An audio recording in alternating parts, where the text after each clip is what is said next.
We gave them 72 hours to surrender, and in less than 3 seconds, we realized we had made a mistake. I have commanded fleets that stretched across light minutes, watched stars dim under the shadow of our expansion, and witnessed civilizations fold before us without a single shot fired. So when Earth appeared on our charts, small, blue, unremarkable, I did what any rational commander would do. I categorized it as inevitable, another entry in a long list of compliant worlds, another quiet victory to add to a record that had never once been challenged, because in our experience, resistance was a function of capability, and capability followed a pattern we understood, a pattern we trusted, a pattern that had never failed us until it did.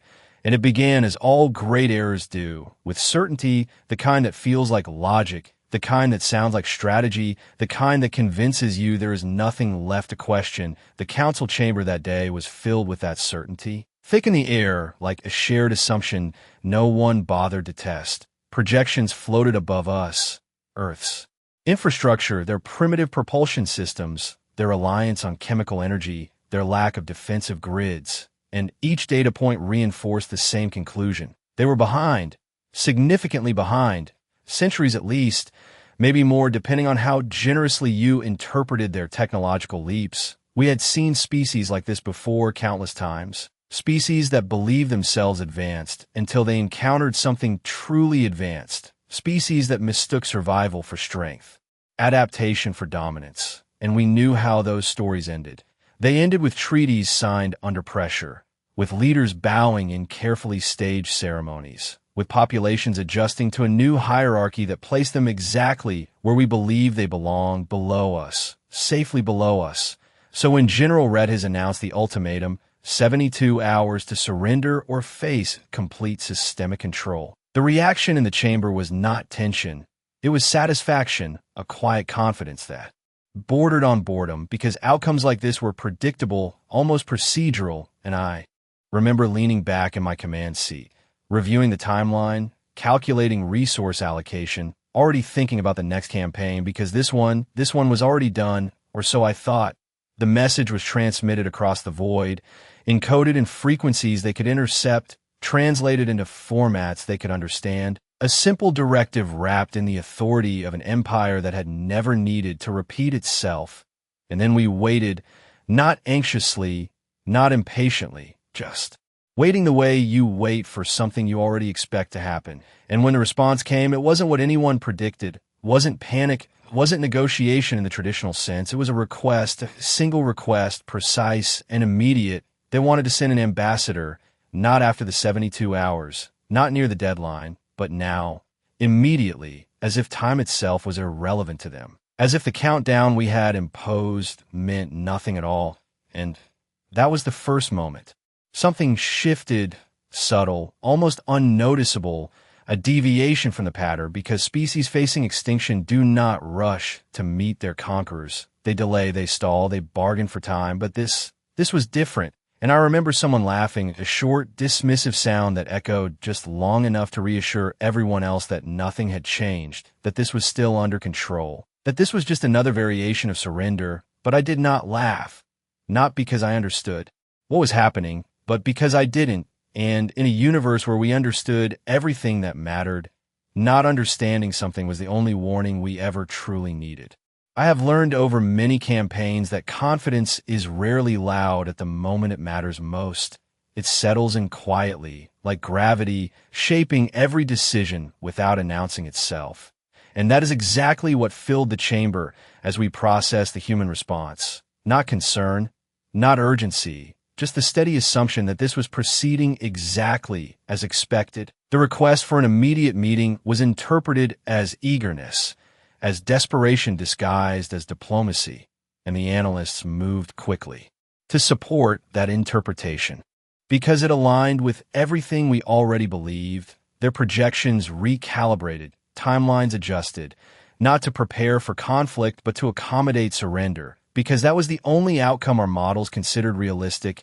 Earth had no strategic advantage that we could identify. Their fleets were negligible, their defensive systems incomplete, their communication networks fragmented compared to ours. And yet they had responded faster than any species we had encountered in the last 50 cycles, faster than some of our own allied worlds, and that detail was noted briefly before being dismissed as a cultural anomaly. Perhaps they were impulsive, perhaps they lacked the discipline to understand the weight of the situation. Those were the explanations offered. Those were the explanations accepted because they were comfortable, and comfort has a way of replacing curiosity if you let it. I did not interrupt the discussion, I did not challenge the conclusion, but I watched the data stream more closely than before. I watched how quickly their transmission had been encoded, how efficiently it had been routed through space, how precise the language was when it reached us. There was no hesitation in it, no redundancy, no attempt to soften the request or negotiate the terms. It was direct, almost indifferent, and that word lingered longer than it should have. Because indifference is not how species behave when they're facing extinction. They become emotional, reactive, unpredictable. But this message felt measured, intentional, as if the timing had been decided long before we ever sent our ultimatum, as if we were not initiating a sequence of events, but stepping into one that was already in motion.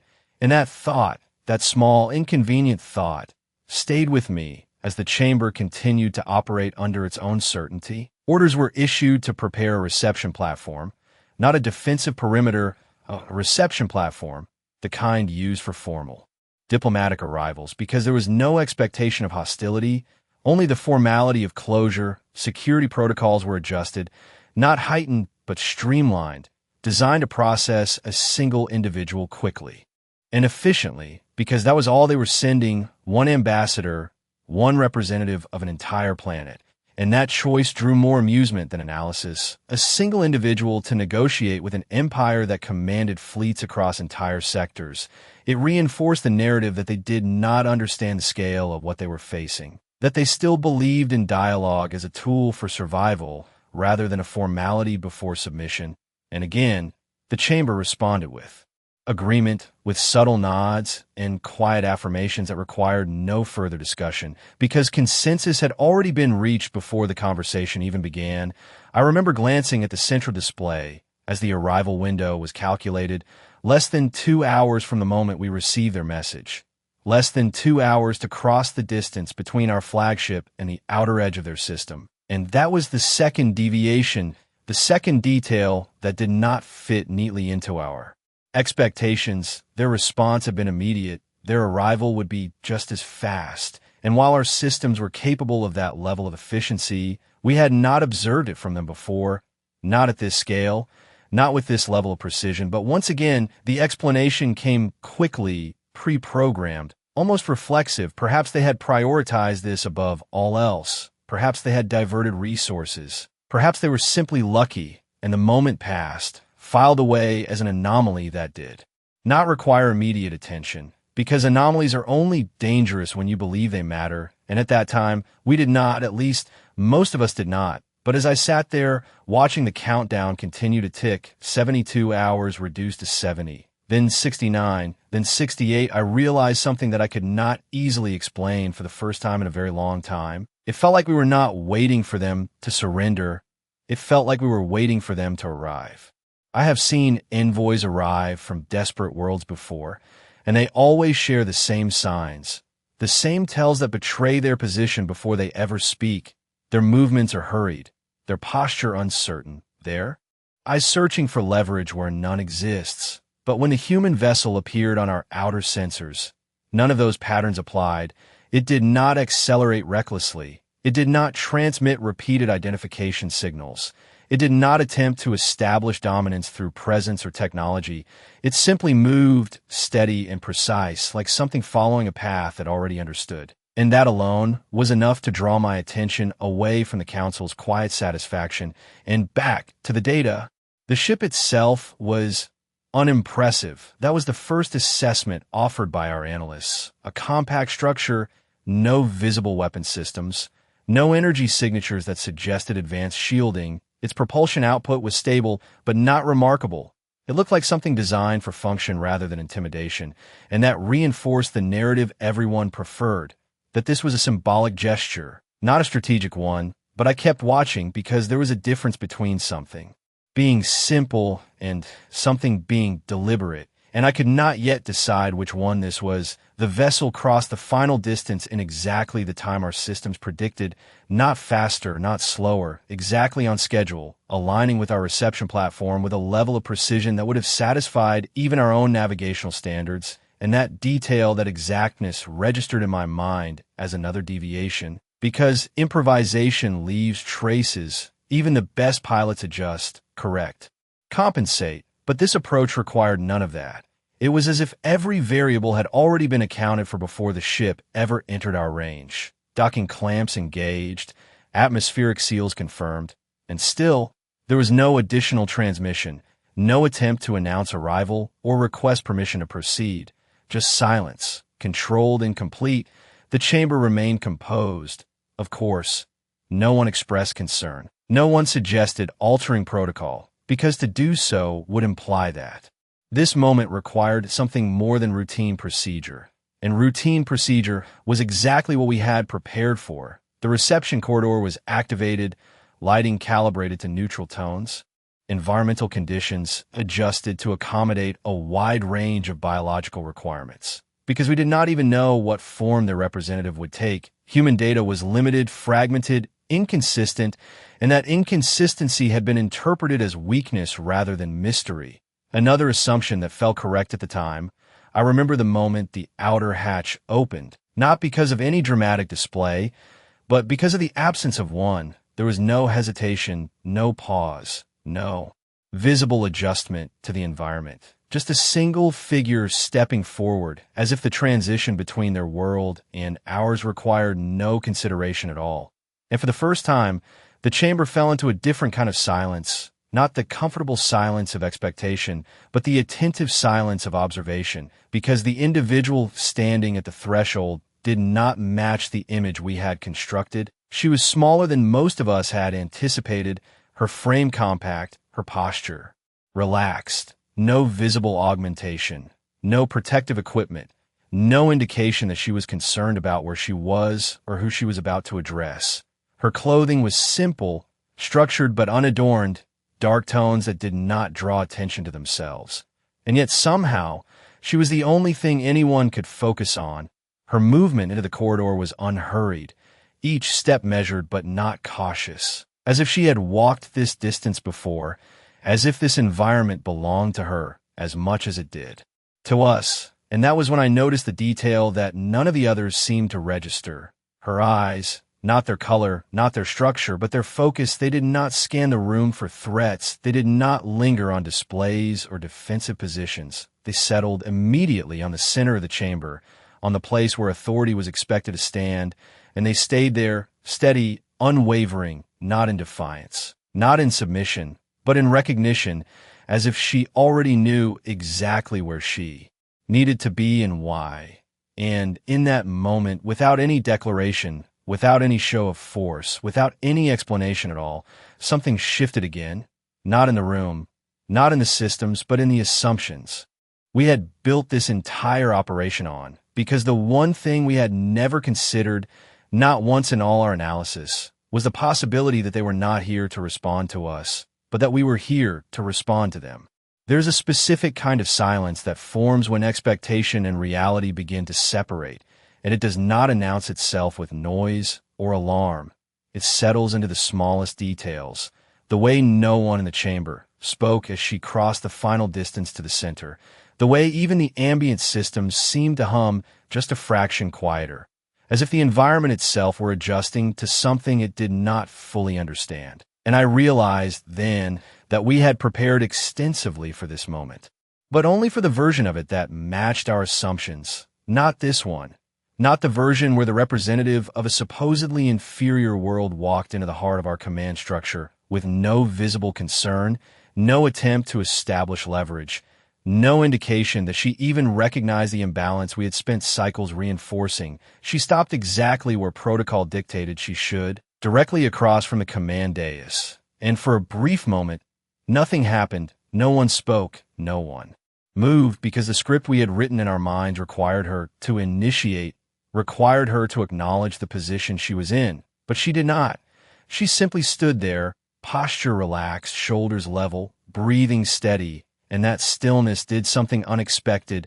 It shifted the responsibility of action onto us, and I felt it immediately, the subtle but undeniable pressure to fill the silence, to assert control, because silence in the wrong context can feel like surrender, and that was not a position we were accustomed to occupying. So I spoke first, not out of uncertainty, but out of necessity, my voice carrying the authority that had ended negotiations across dozens of systems, measured, controlled, unmistakably final. I identified myself, outlined the terms that had already been transmitted, reiterated the timeline that we had set.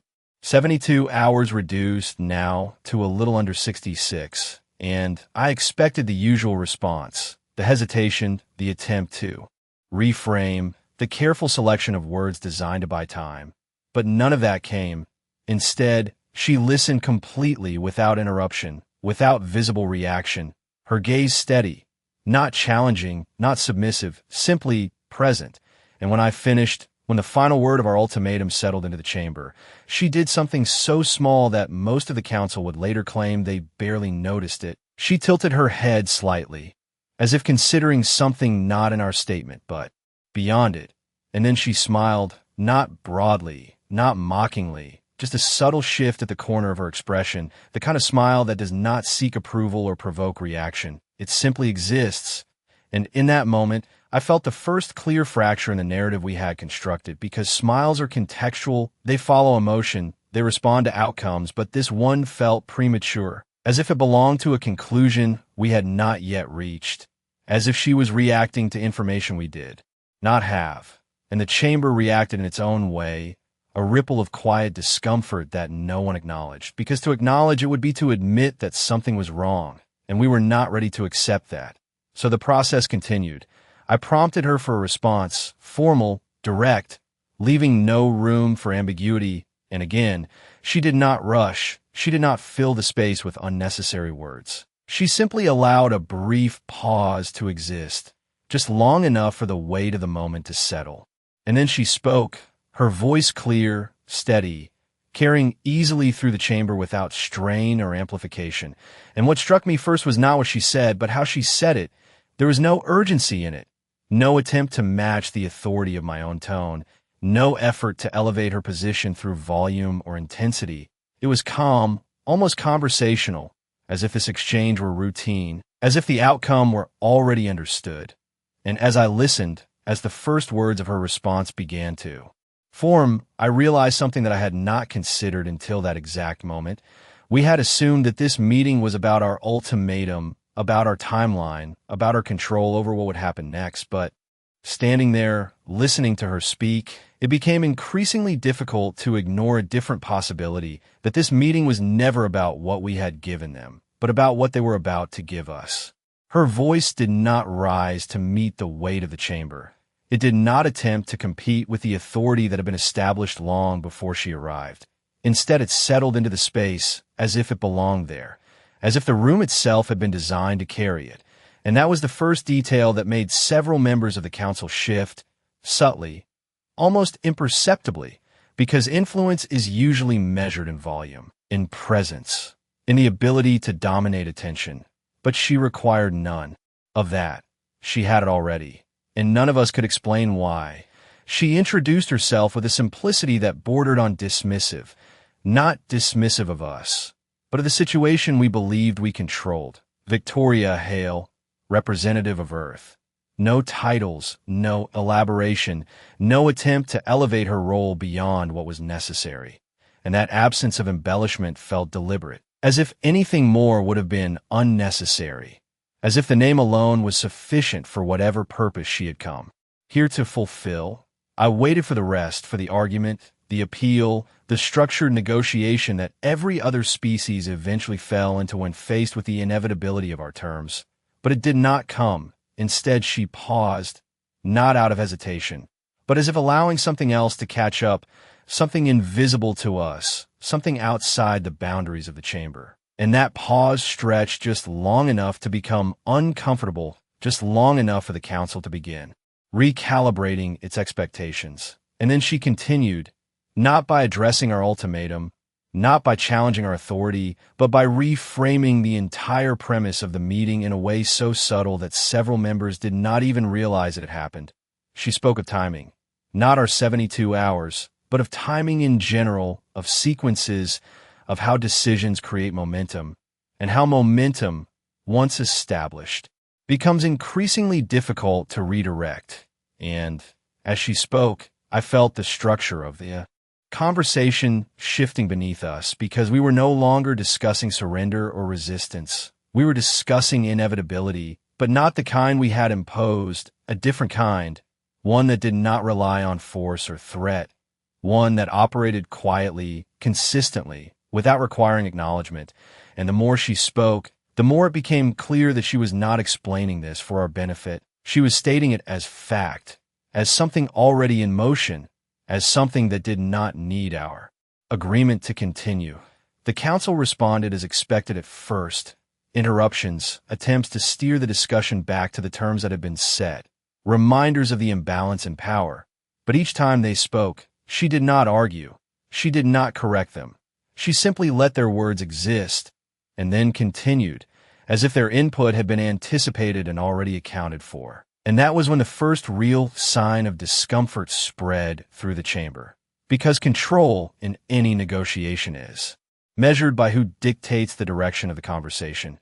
And despite every effort to maintain that control, it was slipping gradually but undeniably into her hands, not through dominance, not through force, but through something far more unsettling, certainty, not the loud, declarative certainty we were accustomed to projecting, but a quiet, internal certainty that did not need to prove itself. And I realized then that we had made a critical assumption at the very beginning of this encounter. We had assumed that her presence here meant she was responding to us, that she was operating within the framework we had established. But everything about her behavior suggested the opposite, that she was following a different framework entirely, one that intersected with ours only briefly, only at this specific point in time, and then would continue on its own path regardless of what we decided. And that thought, that realization, settled heavily in my mind as she reached the end of her statement because she had not yet addressed our ultimatum directly. She had not accepted it, rejected it, or even acknowledged it in the way we expected, and yet somehow it already felt irrelevant, as if the 72 hours we had so carefully defined no longer mattered, as if the countdown we believed we controlled had been replaced by something else entirely, something we had not initiated and could not stop. And then, with that same calm, measured tone, she shifted her gaze slightly, just enough to meet mine directly. And in that moment, without raising her voice, without changing her posture, she finally spoke to the only thing that had mattered to us from the beginning, time, and the way she said it made it clear that whatever came next would not follow any timeline we had prepared for. She did not raise her voice. She did not step forward. She did not do anything that would normally signal a shift in control. And yet every system in the chamber seemed to react as if something had already changed, because when she spoke about time, she did not reference our countdown. She did not acknowledge the 72 hours that we had imposed as if it held any authority over her at all.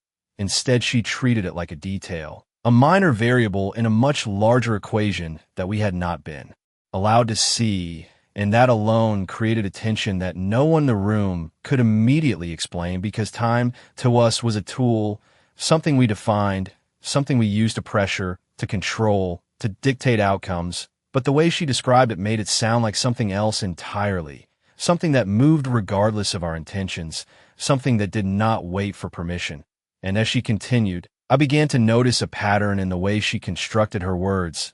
She never argued against our assumptions directly. She simply spoke past them, as if they were already obsolete, as if correcting us would be unnecessary because the reality she was describing would make the correction obvious on its own. And that was when I felt the first genuine disruption in my own certainty, not fear, not yet, but a disruption like a calculation that refuses to resolve because everything she said was technically simple, almost understated, but the implications were not. She spoke of thresholds, of moments when systems reach a point where change is no longer optional, but automatic, and she described Those thresholds with a familiarity that suggested experience, not theory, as if her species had encountered them before, perhaps even created them. And that idea, that possibility, did not align with anything in our data, because nothing in our record suggested that Earth possessed that level of influence, that level of reach. And yet the way she stood there, the way she delivered each word without hesitation or adjustment, made it increasingly difficult to dismiss. The council attempted to reassert control again, more directly this time. Questions were issued, demands for clarification, for specifics, for anything that could be measured, quantified, reduced to something we could analyze and respond to. But once again, she did not resist, she did not deflect, she simply allowed those questions to exist and then continued exactly where she had intended to go, as if the conversation had only one direction and we were not the ones choosing it. And that realization spread slowly through the chamber, visible in the smallest reactions, the slight delay before someone spoke, the way attention shifted more fully toward her with each passing moment, because control was no longer being asserted through authority, it was being redefined through presence, and hers was absolute, not in the way we understood power, but in a way that felt more fundamental, more grounded, like something that did not need to be proven because it simply was. And then she stopped, not abruptly, not dramatically, just a natural pause at the end of a thought. And in that pause, I became aware of something I had not noticed before: the systems around us, the data streams, the peripheral displays that track fleet positions, communication relays, environmental stability. All of it continued to function exactly as expected, and yet there was a subtle difference in how I perceived them, as if they were no longer entirely under our control, as if they were part of a process that extended beyond our command. And that sensation, that shift in perception, was enough to trigger something deeper than uncertainty. It triggered awareness, the kind that comes when you realize that a situation is not unfolding the way you thought it was. And that realization arrived at the same moment she looked directly at me again, her expression unchanged, her posture steady, and then, with the same calm clarity that had defined every word she had spoken so far, she introduced the only variable we had not prepared for. She gave us a new measure of time. Not 72 hours, not even minutes, but something far smaller, far more immediate. And in doing so, she made it clear that whatever control we believed we had over this situation had already begun to slip, not gradually, not over hours or days, but in a way that suggested it could be gone before we even recognized it was happening. The moment she said it, the chamber did not react immediately, because the words themselves were simple, almost casual, delivered without emphasis, without the kind of dramatic weight we had come to associate with declarations of power. But that was exactly why they landed the way they did, because there was no performance in them, no attempt to convince, only a quiet certainty that made them feel less like a statement and more like a measurement. And I realized that what she had introduced was not a threat, not in the conventional sense, but a countdown that did not belong to us, a scale of time that operated independently of our authority. And for a fraction of a second, no one in the chamber spoke, because responding would require acknowledging that scale, and acknowledging it would mean accepting that we were no longer defining the terms of this interaction. So the silence stretched, just long enough to become noticeable, just long enough for the first signs of discomfort to surface, subtle shifts in posture, slight recalibrations of stance. The kind of reactions that would have been invisible in any other context, but now felt amplified because we were no longer certain what we were reacting to. And then, as expected, the council attempted to reassert control, not through aggression, but through structure. Questions were issued, precise, controlled, designed to break her statement down into components that could be analyzed, verified, dismissed if necessary. Requests for clarification, for evidence, for any detail that would anchor her words back into a framework we understood. But once again, she did not resist, she did not correct, she did not even accelerate her response. She simply allowed the questions to settle, and then she answered them in the same tone she had used from the beginning, calm, direct, almost conversational. And that was when the real shift began, because instead of providing the kind of answers we expected, the kind that would either escalate or de-escalate the situation, she provided context, not about what would happen, but about what was already happening, and the distinction between those two ideas, subtle as it was, carried a weight that none of us could ignore. She spoke of alignment, of systems that had already moved past a point of reversal, of processes that, once initiated, no longer required input to continue. And, as she spoke, I became aware of something I had not considered until that exact moment. The possibility that we were not at the beginning of an event, but somewhere in the middle of one. And that realization, once it formed, refused to leave because it reframed everything, our ultimatum, our timeline, even this meeting itself, not as the starting point of decision, but as a reaction to something we had failed to detect. And that thought spread, quietly but effectively, through the chamber, visible in the way attention shifted, in the way no one interrupted her this time, because interrupting would require confidence, and confidence, for the first time since this began, was no longer absolute. And then she did something even more unexpected. She stopped explaining, not because she had run out of information, but because she had reached a point where explanation was no longer necessary. And in that pause, I felt it again, that subtle shift in perception, like the ground beneath the structure adjusting in a way that does not cause immediate collapse, but makes it impossible to ignore that. Something fundamental has changed, and it was in that moment, that exact moment, that the first external indicator appeared, not dramatic, not catastrophic, just a single update on the peripheral display, a minor fluctuation in one of our outer communication arrays, something that would normally be dismissed as routine interference, something that would not even be mentioned in a chamber like this. But this time, it did not feel routine. This time, it felt connected. I was not the only one who noticed, because the moment it appeared, several members of the council shifted their focus toward it, just briefly, just long enough to register that something had changed, and then back to her, because somehow, instinctively, we understood that whatever that change was, it was not separate from his conversation. It was a continuation of it, and she saw it. Of course she did, not because she turned to look, but because her expression did not change at all, and that lack of reaction, that complete absence of surprise, confirmed what I had been trying to rationalize since she first spoke, that none of this was new to her. Not the meeting, not the questions, not even the shift. We were only just beginning to notice, and that realization settled into something far more concrete than uncertainty. It settled into recognition, the kind that arrives when you finally understand that you're not observing a situation unfold, you are catching up to it.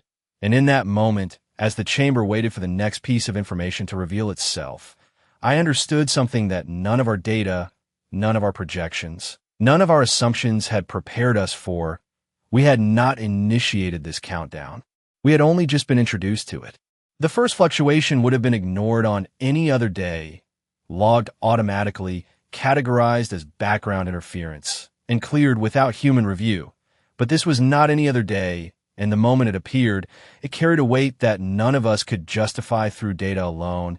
The outer communication array registered a latency shift, less than 1/10 of a second, well within acceptable tolerance. The kind of deviation that normally disappears before anyone even notices it. But it did not disappear, it stabilized, and stabilization is not something interference does. Interference resolves. It fades, it corrects itself, but this remained consistent, measurable, and that consistency drew attention, not openly at first, just a glance from one officer to another, a brief pause in a data stream.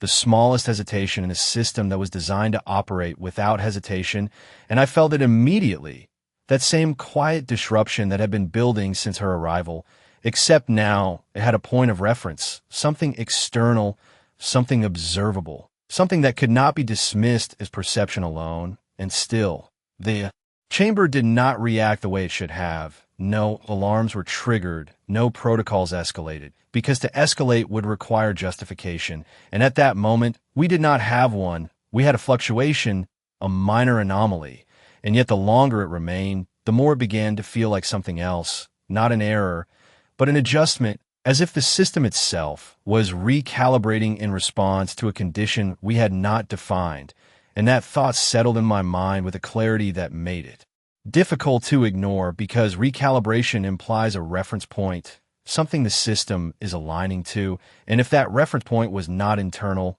then it had to be external, and that meant something outside our control was influencing processes we believed were entirely our own. I shifted my attention back to her, because instinctively, I understood that whatever was happening, it was connected to her presence, not in a direct, observable way, but in the same way everything else had been. Connected since she arrived, subtle, precise, deliberate, and she stood there exactly as before, unchanged, unaffected, her posture steady, her expression neutral, not observing the displays, not reacting to the fluctuation that had already begun to draw our attention.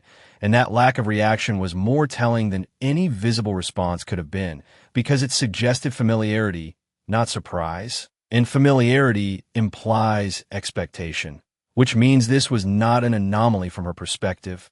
It was part of a sequence she already understood. The council attempted to maintain structure, to keep the conversation within the boundaries we had established, but the boundaries themselves were beginning to feel less defined because every new piece of information, no matter how small, seemed to align more closely with her presence than with our assumptions. And then the second indicator appeared, not in the same system, not even in the same sector. A navigation relay reported a minor synchronization delay, again within acceptable limits, again something that would normally be dismissed, but this time it did not feel isolated. It felt connected, two independent systems, both stable, both functioning, both adjusting in ways that did not disrupt operation but did alter behavior. And that pattern, once recognized, became impossible to ignore because patterns are the foundation of prediction, and prediction is the foundation of control. And if the pattern was not one we had defined, then control was already compromised, even if only slightly, even if only temporarily, and I saw it then, the realization spreading through the chamber, not as panic, not as fear, but as a subtle shift in focus. Attention narrowing, conversation slowing, because something fundamental had changed, not in the systems themselves, but in our understanding of them. And as that understanding shifted, so did the balance of the room, because control is not just about authority, it is about certainty, and certainty was no longer absolute. And she stood at the center of that change, not commanding it, not directing it, simply existing within it, as if it were natural, as if this was how things were always meant to unfold. And that was when I understood the true significance of what she had said earlier about thresholds, about points where systems move beyond influence, because we were witnessing one, not in a dramatic collapse, not in a sudden failure, but in a quiet, precise transition from control to observation. And in that transition, our role had shifted without us even realizing it, from architects of the situation to participants within it. And the most unsettling part was not that it was happening, but that she had known it would happen, not because she had caused it in any obvious way, but because she had never acted as if it needed to be caused at all, as if all she had done was arrive at the moment where it was already inevitable. And as the chamber continued to process the implications of that realization, I found myself looking not at the displays, not at the council, but at her, because for the first time since this began, I was no longer trying to understand what we were doing. I was trying to understand what she had already done. By the time the third indicator appeared, no one in the chamber was pretending anymore that these were isolated anomalies, because three independent systems do not adjust in synchronized silence without a cause. And yet there was still no alarm, no system-wide alert, nothing that would normally accompany a disruption of this nature, just small, precise deviations that aligned too cleanly to be random and too subtle to trigger protocol.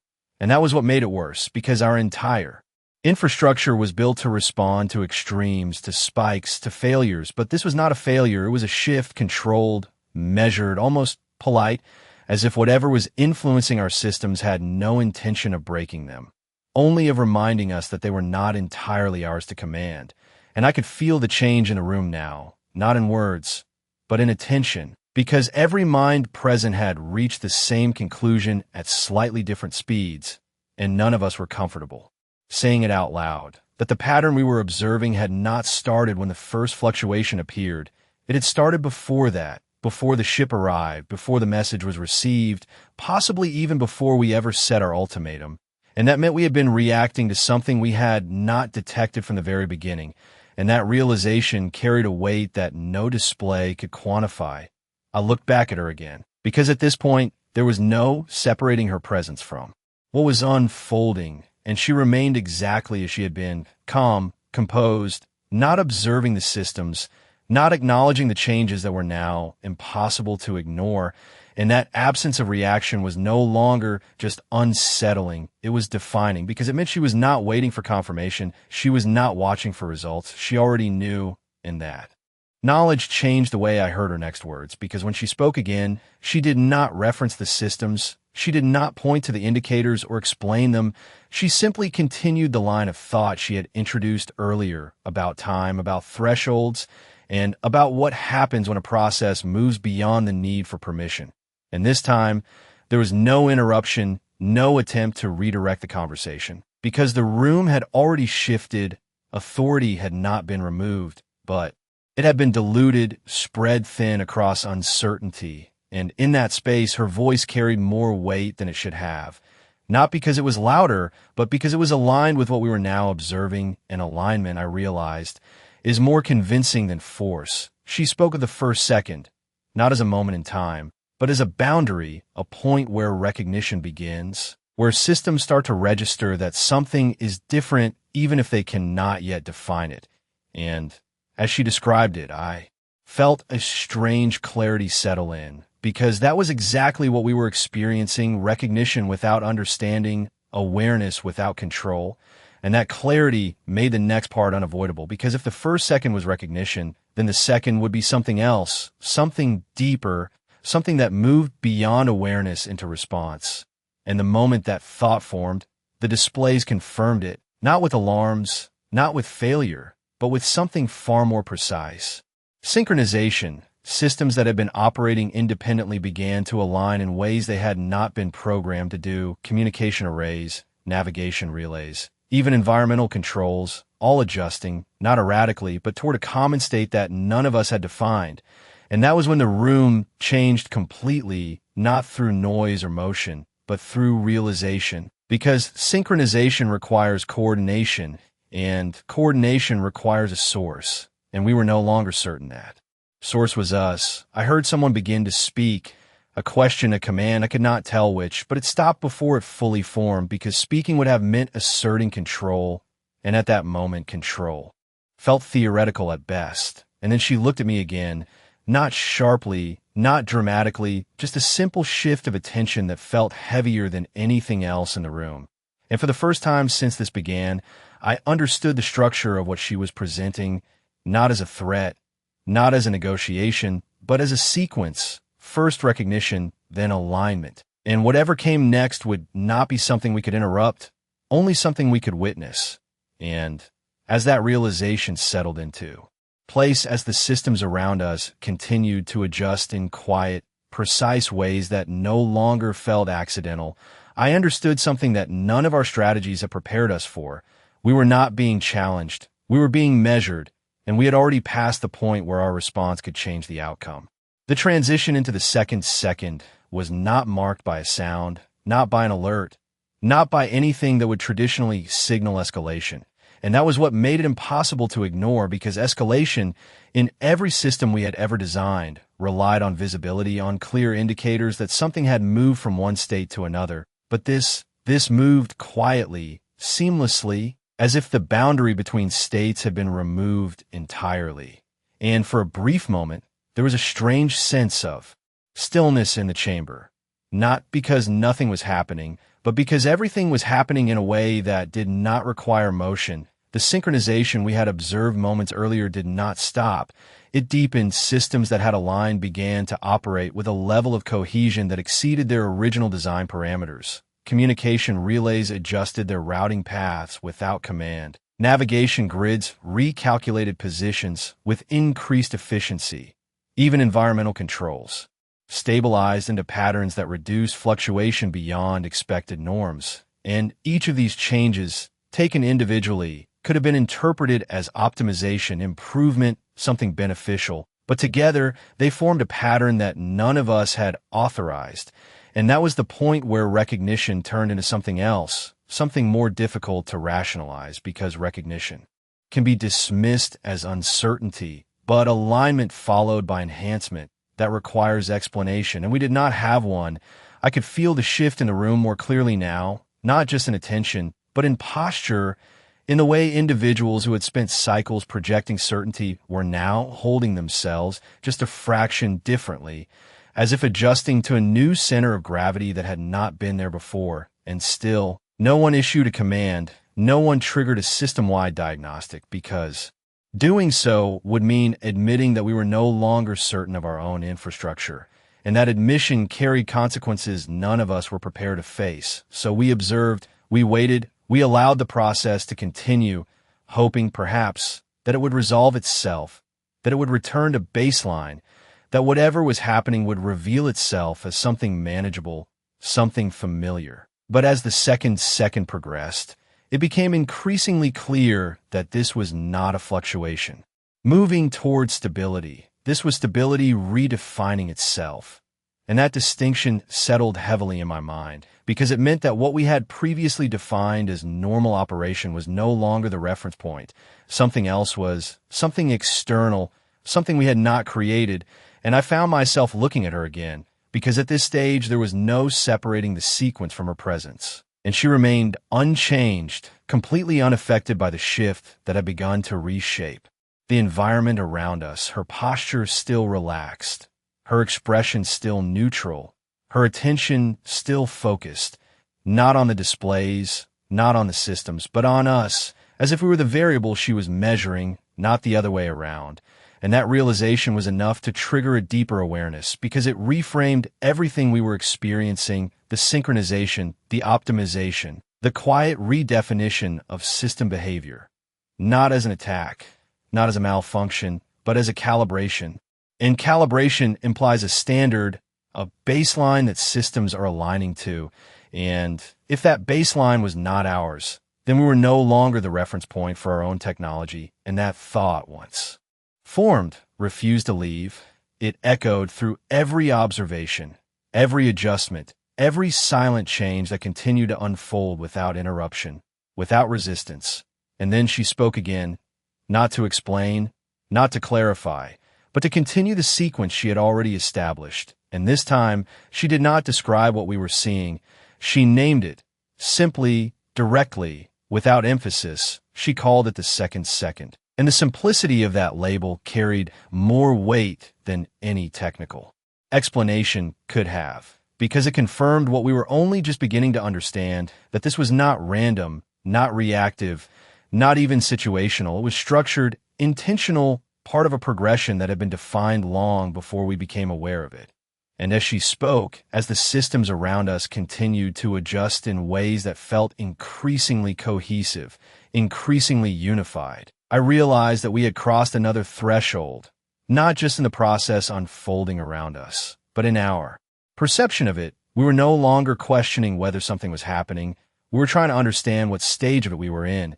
And that shift from questioning existence to analyzing position marked a point of no return, because it meant we had accepted the framework she was presenting, even if we did not yet fully understand it. And acceptance, once established, changes everything, because it removes the option of denial. And without denial, there is only observation, and with observation comes realization. And that realization, as it settled into place, made the next step unavoidable, because if the first second was recognition and the second was alignment, then whatever followed would not be subtle, it would not be quiet, it would be definitive, not in volume or force, but in clarity. And as that thought formed, as the chamber stood suspended in a state of silent understanding, I felt something I had not experienced in a very long time. Not fear, not yet, but anticipation. The kind that comes when you realize that the next moment will not just change the situation, it will define it. And we would not be the ones doing the defining. The third second did not arrive with impact, it arrived with clarity. And that distinction is what separated this moment from everything we had prepared for, because impact can be resisted, it can be countered, it can be absorbed and analyzed, but clarity leaves no space for resistance. It simply reveals what is already true. And as that realization settled into the chamber, the systems around us did not fail. They did not collapse. They resolved every fluctuation, every adjustment, every subtle deviation we had been tracking over the past moments aligned into a single, coherent state, not chaotic, not unstable, but complete, as if a process that had been unfolding in fragments had suddenly reached its intended configuration, and the effect was immediate, not in the sense of speed, but in the sense of finality, because there was nothing left to adjust, nothing left to stabilize. The systems had not been disrupted, they had been redefined, and that word carried a weight that no one in the chamber could ignore, because redefinition implies replacement, not destruction, not failure, but the quiet removal of one standard and the installation of another. And as I looked at the displays, at the data streams that had once represented absolute control, I realized that they were still functioning, still reporting, still operating within parameters. But those parameters were no longer entirely ours. They had shifted, subtly but completely, into alignment with something we had not authorized, and that was when the true nature of what we were experiencing became impossible to deny. This was not an intrusion, not an external force imposing itself through strength or disruption.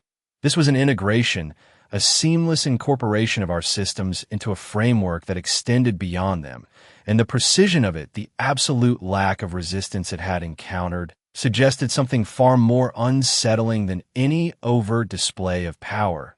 It suggested compatibility, as if our entire infrastructure had always been capable of this alignment, as if it had been waiting for the correct reference point to appear, and that thought, that realization, carried a weight that no command could counter, because it meant that control had not been taken from us. It had been rendered obsolete, and I felt the shift in the chamber as each member reached that conclusion in their own way, not through panic, not through fear, but through a quiet, undeniable recognition that the structure we had relied on was no longer the highest authority in the room. And in the center of that realization, she stood exactly as she had from the beginning, unchanged, unaffected, her presence no longer an anomaly, but the only constant, in a situation that had completely redefined itself around her.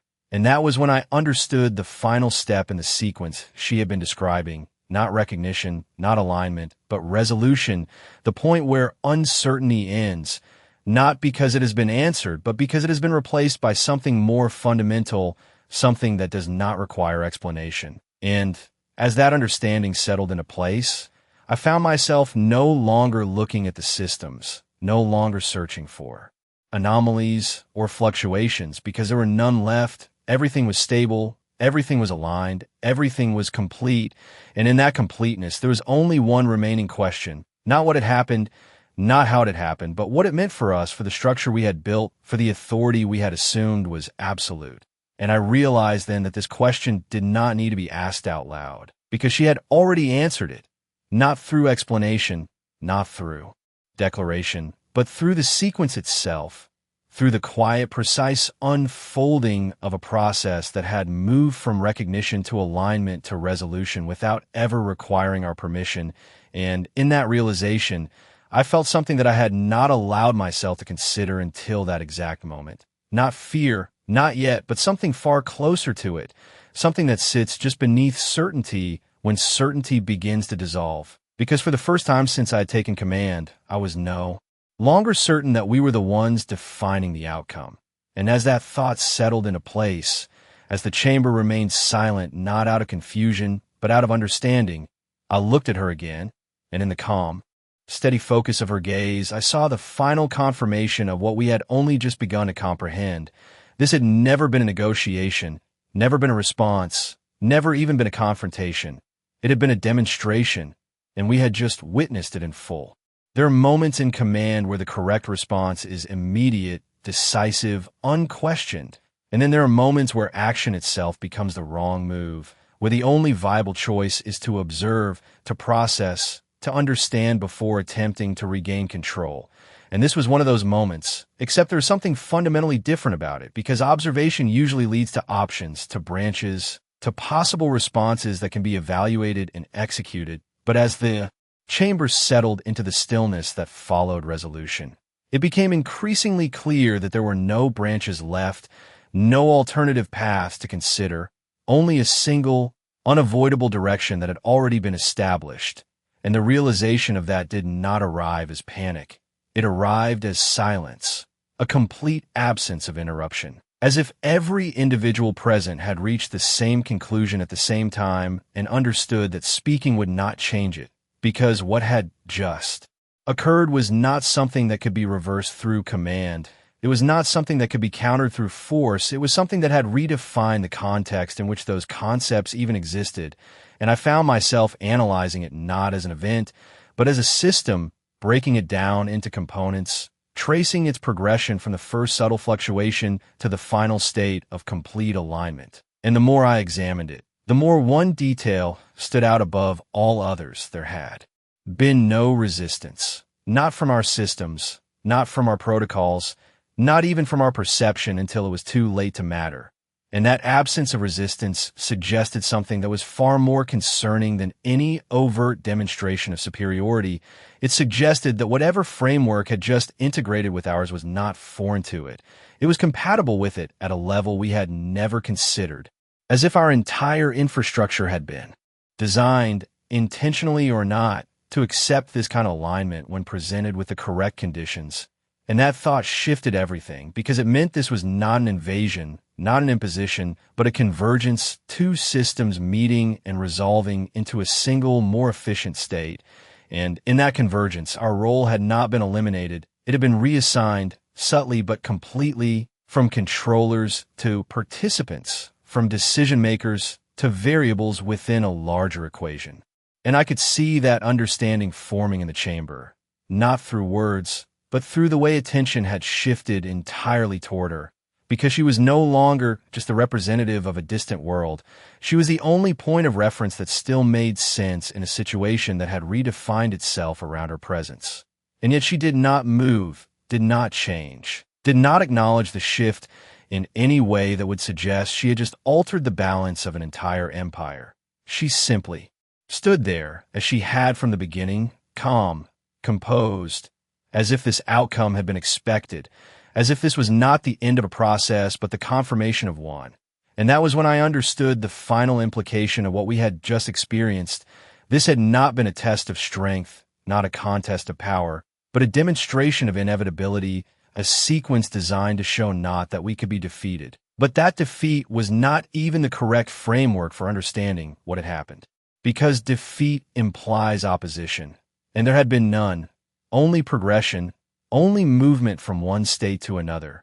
And in that progression, the concept of control had been redefined in a way that left no room for resistance. And as that realization settled into place, I felt something that I had not allowed myself to consider until now. Not just the loss of certainty, but the emergence of something else in its place. Something quieter, more stable, a recognition that the structure we had relied on was not the highest order we could align to. And that realization, unsettling as it was, carried with it a strange clarity, because it meant that what we had just witnessed was not the collapse of our authority, but the introduction of a new one that did not need to assert itself, did not need to announce its presence, because it was already embedded within the systems we believed we controlled, waiting for the moment when it could reveal itself without resistance.